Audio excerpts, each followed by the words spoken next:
the notion of different levels was not our idea. No. There were many, many, many different spectrums out there at the time.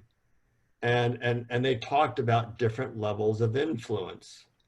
And I think maybe the one and only brilliance, if there's such a thing, that the three of us had was to take the spectrum that was hierarchical and vertical and turn it horizontal. And I honestly think that one decision is why the spectrum has had its acceptance and its influence. Because we took what was a moral question, in which, as you went up to more influence, it was preferable, it was the right thing to do. Higher is better. It was always better, whereas the less influence the public had, the worse a process it was. And we said, no, that's not quite how any of us see it.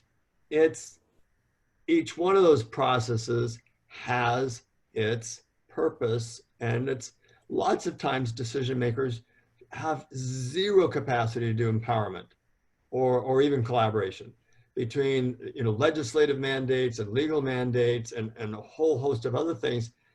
Empowerment would be totally ridiculous to even try to do.